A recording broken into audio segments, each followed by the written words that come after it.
Halo, selamat jumpa lagi di channel saya Legally Blind dengan saya Mas Boy. Masih di video tentang AC Milan ya. Belum bosen ya ngomongin tentang AC Milan. Oke, kita tahu Ibra Kadabra.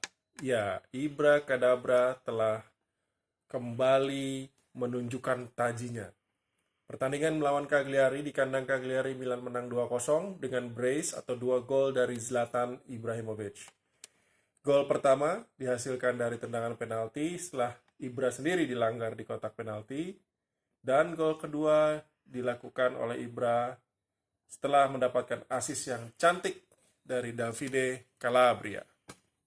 Apa artinya ini? Ya, Milan kembali menjauh dari Inter, menjauh dengan selisih 3 poin karena sebelumnya Inter telah mengalahkan Juventus dengan skor sama 2-0.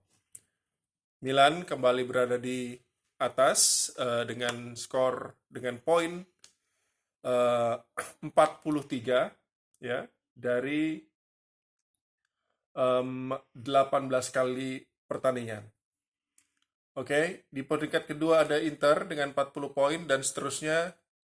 Di bawahnya ada Roma, Napoli dan seterusnya. Hasil ini semakin mengukuhkan Milan kembali, kebangkitan Milan setelah kemarin sebelumnya dikalahkan oleh Juventus dengan skor 3-1. Kembalinya Ibrahimovic ternyata membuat perbedaan yang sangat-sangat besar ya. Dalam pertandingan itu sendiri Milan hanya melakukan percobaan tendangan atau tembakan 10 kali dibandingkan Cagliari yang 17 kali.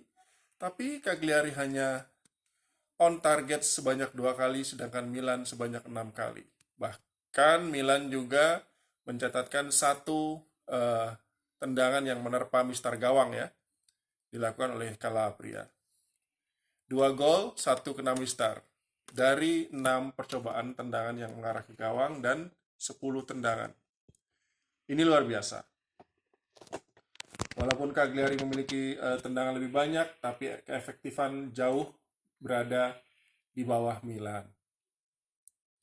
Oh iya, mengenai kena mistar gawang, ini ternyata menurut yang saya dengar ya dari pembawa acara atau komentator di Liga Italia di pertandingan tersebut, ini adalah mistar yang ke-14. Jadi sepanjang musim ini Milan sudah 14 kali membentur mistar gawang dan itu yang terbanyak dari semua tim di Serie A.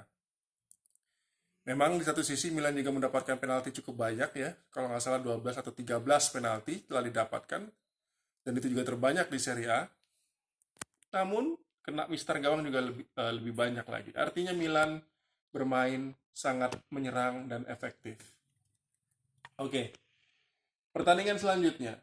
Milan akan menghadapi Atalanta. Musim lalu, tahun lalu, di bulan Desember ya, 2019, kita tahu Milan dikalahkan 5-0 oleh Atalanta. Hasil yang sangat-sangat buruk. Dan ini adalah saatnya untuk balas dendam karena pertandingan terakhir di bulan Juni, ya, Juni atau Juli itu ya, eh, Milan hanya bermain seri satu sama. Jadi ini sangat-sangat penting untuk dapat mengalahkan Atalanta. Apalagi Atalanta dalam 2 pertandingan terakhir juga bermain kurang baik ya, seri ya. Terakhir dia melawan Udinese ya, seri satu sama.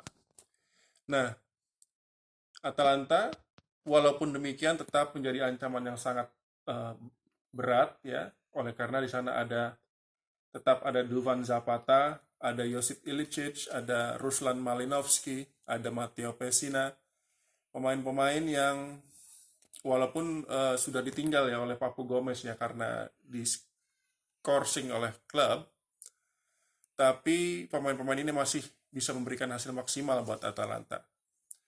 Jadi memang harus diwaspadai. Milan sendiri akan bermain tanpa Hakan Calhanoglu yang kena COVID. Lalu masih ada belum tanpa Ismail Benacer yang masih cedera. Ada juga absennya Alexis Salemaker dan Alessio Romagnoli karena suspension kartu. Tapi Milan sudah kembali bisa bermain dengan Theo Hernandez dan Ante Rebic.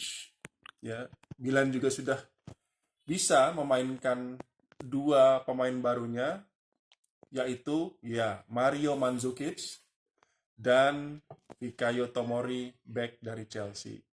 Selain itu juga sudah ada kemarin yang bermain melawan Cagliari, Soualiho Meite. Pada pertandingan melawan Cagliari tersebut, Soualiho Meite bermain menggantikan Sandro Tonali dan bermain cukup baik. Begitu juga dengan Pierre Kalulu yang menggantikan Simon Kjaer, bermain sangat baik. Jadi ini sangat menggembirakan dan menjanjikan buat AC Milan. Mudah-mudahan teman-teman setuju ya dengan itu ya.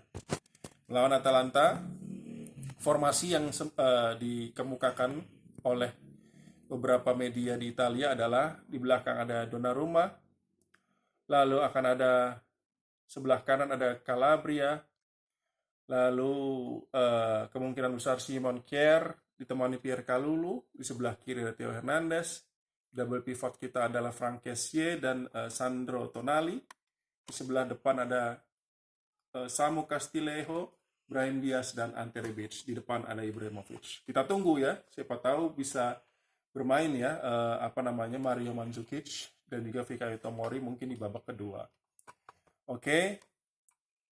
Apa skor yang kita perkirakan, yang dapat saya perkirakan untuk pertandingan tersebut?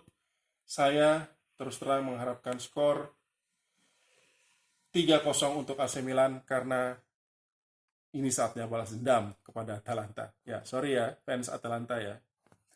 Oke, selanjutnya Milan akan bertemu dengan Inter di perempat final Coppa Italia. Di pertandingan ini, Milan tidak akan bermain dengan Donnarumma, jadi Ciprian Tatarusanu akan bermain di depan gawang. Dan sepertinya pada pertandingan ini juga akan ada rotasi ya. Berapa skor pertandingan Milan melawan Inter? Saya tetap optimis Milan akan bisa menang 2-1. Sehingga kita bisa meneruskan perjuangan Milan di 3 kompetisi yang berbeda.